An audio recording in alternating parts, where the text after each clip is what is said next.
Di ayat yang ke-14, baris paling atas, agak ke kiri. Anfusuhum zulman wa uluwa. Wawunya bertasydid, tapi jangan didengungkan. Uluwa. Nah, dan akhirnya bagian terakhirnya fathatain. Fathatainnya berubah menjadi fathah panjang. Waw bertasydidnya jangan ditahan. Jadi bukan uluwa. Kenapa waw bertasydid yang ini tidak didengungkan atau tidak ditahan? Sebabnya apa? Ya, sebelumnya bukan nun mati atau tanwin. Bukan tidak bertemu. Kalau tidak bertemu berarti sebelah kirinya. Tapi sebelumnya. Jadi karena sebelumnya bukan nun mati atau tanwin. Kemudian ayat ke-16. Hampir di akhir ayat. Wa utina min kulli syai'. Nah, syai'. Nah, biasanya kalau huruf terakhirnya hamzah, ini yang suka bingung biasanya. Padahal tinggal masuk kaidah umum saja ketika waqaf huruf terakhir dimatikan atau disukun. Nah, hamzahnya dimatikan. Hanya karena di sini sebelumnya ada bacaan lin, ai, syai, maka syai-nya dibaca panjang. Min kulli syai'.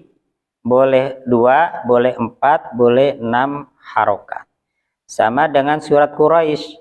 Li'ila fi Quraisy. Nah, kalau berhenti panjang. Tapi kalau tidak berhenti pendek. Li'ila fi Quraisyin ila fihim. Sama di sini syai'in ini kalau nggak berhenti dibaca pendek. Wa utina min kulli syai'in inna hadza syai'in inna. Tapi kalau berhenti syai' dibaca panjang. Disebut dengan matlin atau matlayin atau matlin. Kemudian ayat ke-18. Ayat ke-18. Ya, tepat di bawah nomor ayat 17. Ada lafadz ya ayyuhan namlu dkhulu.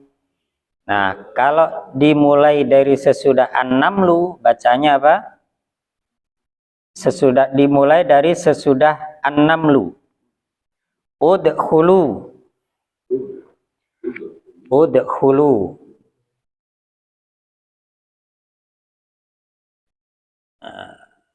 Udkhulu. Nah, alifnya, hamzahnya ini awalnya tidak ada harokatnya. Nah, karena ini hamzah wasol, maka ketika dimulai dari alifnya, dari hamzahnya, harus dihidupkan. Hidupkannya dengan menggunakan harokat apa? Fathah, kasroh, atau dhammah. Maka di sini melihat urutan huruf ketiga. Huruf ketiganya apa? Kho. Kho-nya di dhammah.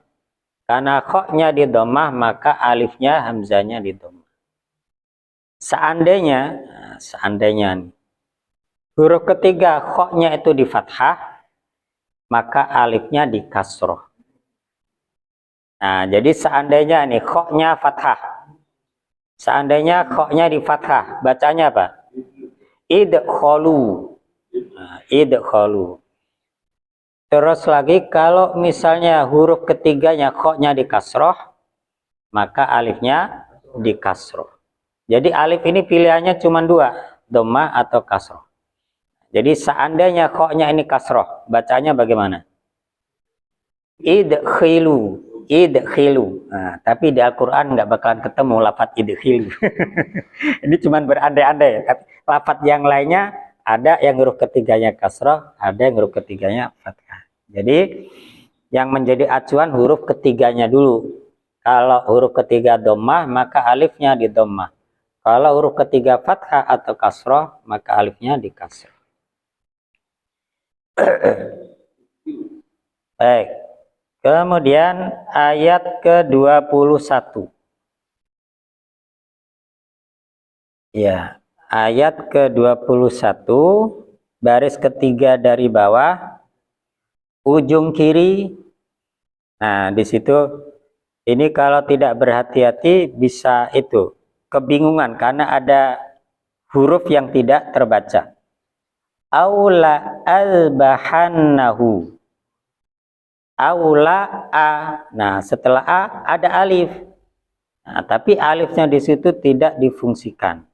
Makanya di atas alif itu dikasih tanda apa? Bukan sukun, lingkaran kecil. Nah, sifron mustadirun untuk menunjukkan tertulis tapi tidak terbaca, dianggap tidak ada. Nah, kenapa kalau nggak terbaca atau dianggap tidak ada kok ditulis? Nah, ini memang dari zaman dulunya ada, di zaman Utsman bin Affan memang ditulis. Nah, bisa jadi mungkin ada faktor bacaan qiraah yang lainnya yang alifnya itu difungsikan. Atau tertulis memang kita nggak tahu ini kenapa kok ditulis ya. Nah, cuman karena ijtihad para ulama pingin berhati-hati biar tulisan Quran atau mushaf itu tidak berubah-ubah, ya sudah tinggal direkap aja apa adanya dari segi tulisannya. Soal bacaannya, nah ini disiasati karena alifnya tidak terbaca maka dikasih lingkaran kecil, dianggap tidak ada. Aula al-bahan. Nah, karena kalau tidak berhati-hati nanti akan membaca alif sesudah lam itu kebaca panjang. Aula al-bahan. Nah, maka alifnya dikasih lingkaran kecil biar tidak dianggap ada. Baik. Berikutnya tadi ayat 28.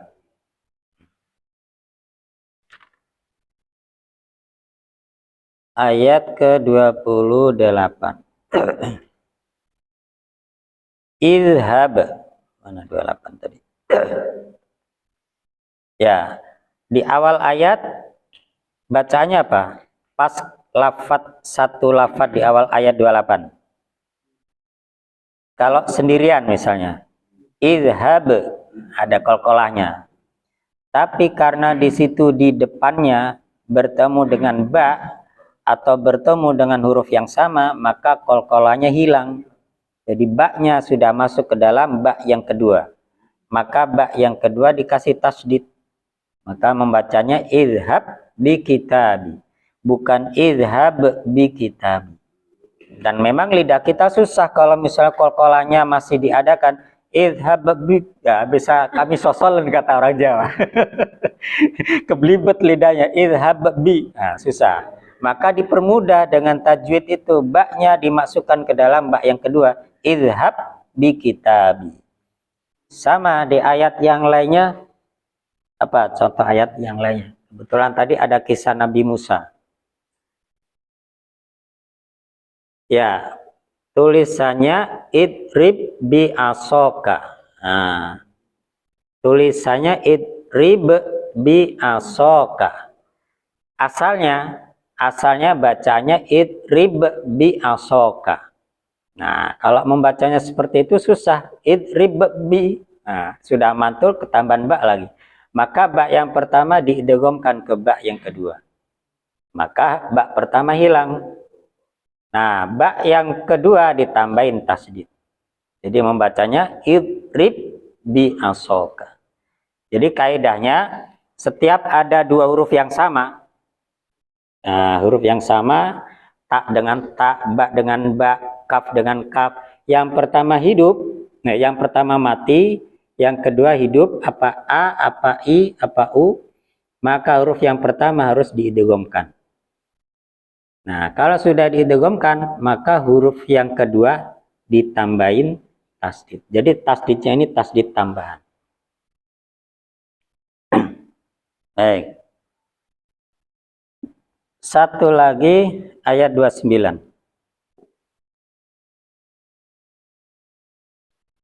Ayat 29 tadi apa ya?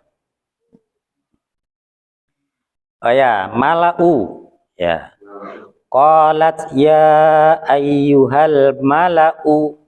Nah, jadi perhatikan di Al-Qur'an lafat atau kata mala'u, mim, lam, hamzah itu selalu lamnya dibaca pendek, hamzahnya dibaca pendek.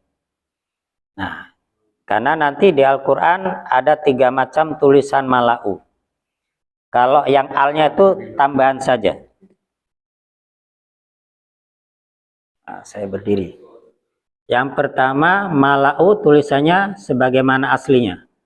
Mim, lam, hamzah atau alif. Nah, jadi kalau mencari di kamus, adanya ini, mim, lam, alif atau hamzah. Tulisan yang kedua,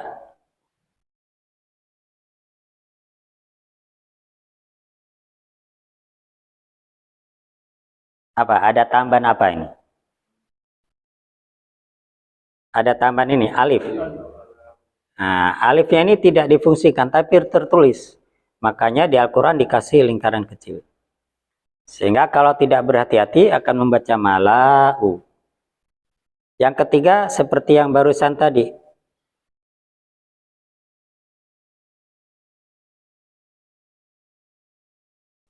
Nah, ini ada tambahan apa di sini? Ada tambahan waw dan alif. Nah, maka kalau belum tahu, akan memanjangkan u bisa jadi terpengaruh dengan, bukan ada waw. Nah, padahal wawnya posisinya di bawah hamzah.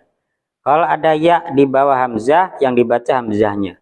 Ada waw di bawah hamzah, yang dibaca hamzahnya. Jadi hamzah itu menang terus. Makanya hamzah sahabat Nabi itu suka perang. Atau bisa jadi u-nya dibaca panjang, terpengaruh ada alif. Nah, hati-hati, alif memanjangkan bacaan kalau sebelumnya berharokat fathah. Nah, kalau ini domah, maka alifnya tidak memanjangkan. Nah, jadi lafadz mala'u di dalam Al-Quran, la-nya dibaca pendek, hamzahnya atau alifnya juga dibaca panjang. Nah, karena ada 3 model tulisan seperti ini. Yang nomor 2 ada tambahan alif, yang nomor 3 ada tambahan waw dan alif. Baik, silakan kalau ada yang ditanyakan.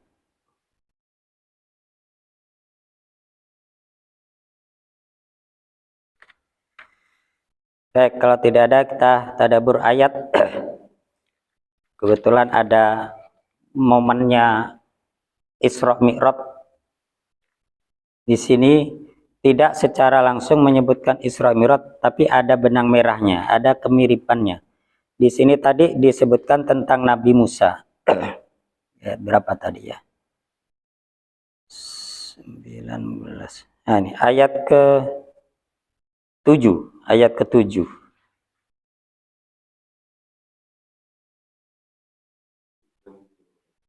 Ya, ada terjemahnya Pak. Coba dibaca ayat 7 sampai ayat 9.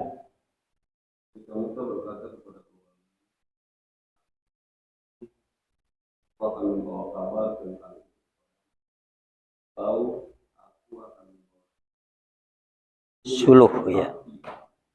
padamu agar kamu dapat berpihak. Terus Hai Musa, sesungguhnya aku adalah Allah yang Maha Perkasa. Nah, lompat itu Pak. Satu ayat sebelumnya, 8-nya belum. Maka dia tiba di sana, dia diberkati orang-orang yang berada di dekat api dan orang-orang yang berada di sekitarnya. Allah Tuhan seluruh alam. Hai Musa, sesungguhnya aku adalah Allah yang Maha Perkasa. Ya, baik, cukup.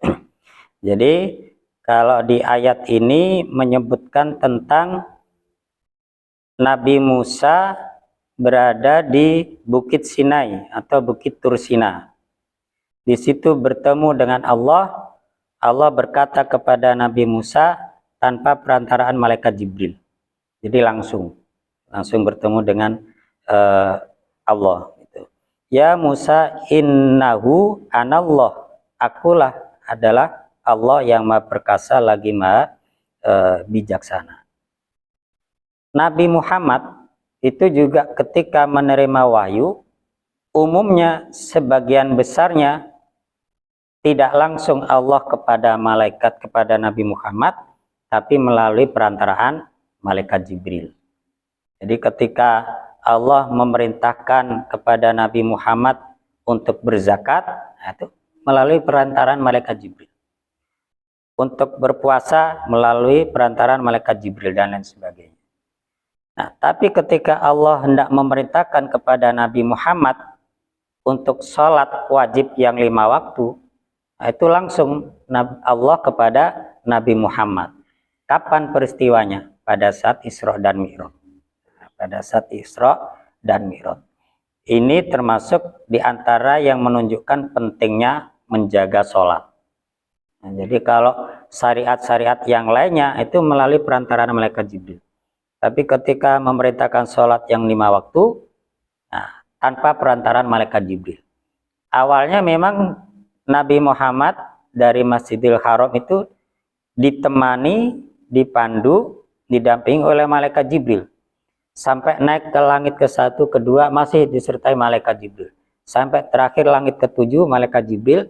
Pas masuk ke atasnya Sidratul Muntaha, malaikat Jibril nggak ikut masuk.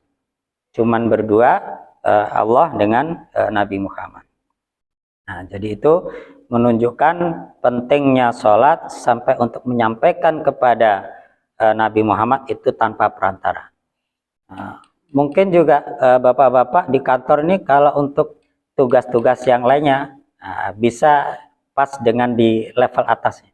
Tapi mungkin bisa jadi sesuatu yang sangat penting itu langsung direktur paling atas itu langsung. Jadi nggak usah perantara. Nah, itu menunjukkan apa yang diperintahkannya itu sangat penting.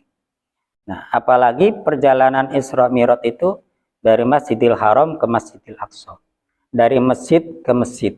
Bukan dari rumah ke rumah, dari pasar ke pasar, dari mal ke mal, tidak. Nah, dari masjid ke masjid. Nah, itu berarti pentingnya kita untuk aktif rajin ke masjid.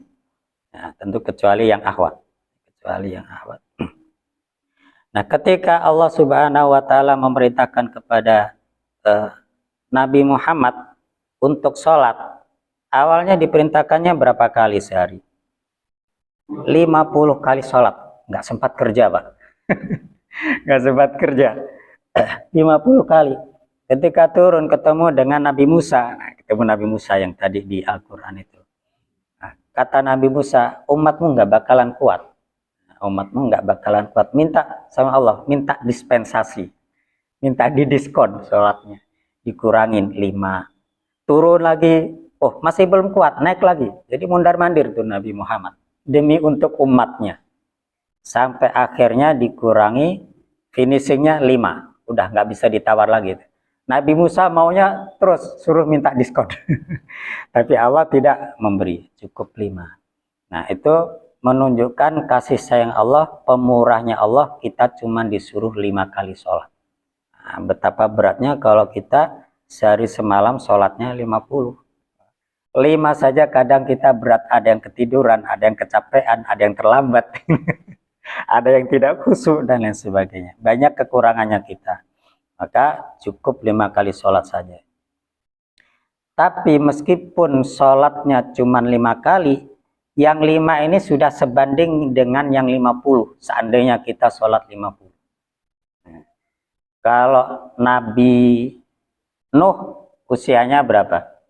Di Al-Quran disebutkan 1000 dikurangi 50, berarti 950 tahun. Itu Nabi Nuh. Kalau hampir 1000 tahun beribadah, kira-kira pahalanya seberapa banyak?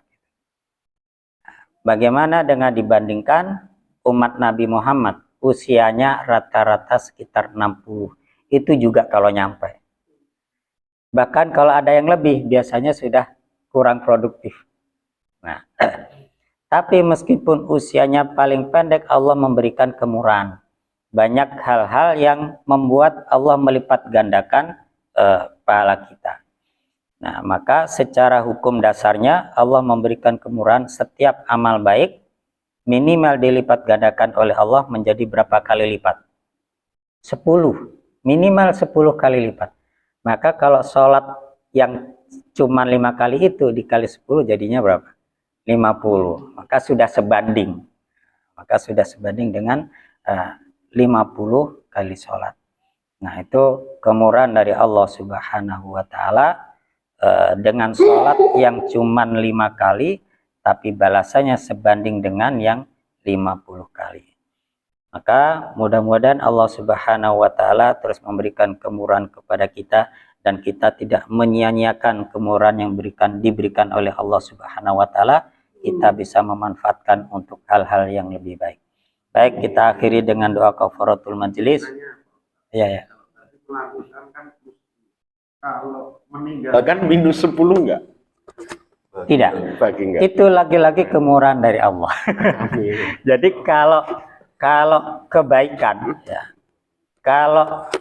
Urutannya nih, kebaikan diniatkan. Niat besok hari Kamis saya mau ngaji. Ternyata enggak jadi ngaji, masih dapat pahala siji, Pak. Satu, itu enggak jadi melaksanakan, tapi memang udzur, bukan disengaja. Besok saya niat ngaji, tapi enggak jadi besok. Nah, itu enggak dapat kalau itu. Tapi kalau yang diniatkan itu benar-benar dilaksanakan, maka itu baru dilipat gandakan minimal 10 kali. Itu kalau kebaikan. Kalau keburukan, besok nih saya kalau mau masuk kantor, saya mau balas dendam ke teman kerja saya misalnya. Ternyata besoknya nggak jadi tobat misalnya, nggak jadi.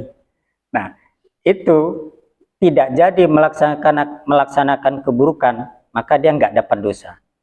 Nah, kalau kebaikan kan nggak jadi masih dapat pahala 1. Tapi kalau keburukan nggak jadi nggak dapat dosa. Tapi kalau jadi melaksanakan keburukannya, diberikan dosa oleh Allah cukup 1. Tidak dilipat gandakan menjadi 10 keburukan. Nah, jadi kalau untuk kebaikan baru berniat sudah dapat pahala 1. Tapi kalau jadi melaksanakan dilipat gandakan menjadi 10. Tapi kalau keburukan berniat saja belum mendapatkan dosa. Tapi kalau sudah melaksanakan apa yang diniatkan maka dapat dosa, dosanya hanya 1. Tapi meskipun dosanya 1, kalau ngajak-ngajak yang lainnya, nah itu jadi berlipat ganda. LML. Sebanyak orang yang ngikutin ya, sebanyak itu dosanya. Ya, seperti itu, Pak ya. Ya, baik, kita akhiri dengan doa kafaratul majelis. Subhanakallahumma bihamdika asyhadu an la ilaha illa anta astaghfiruka wa atubu ilaik. Wassalamualaikum warahmatullahi wabarakatuh. Waalaikumsalam warahmatullahi wabarakatuh.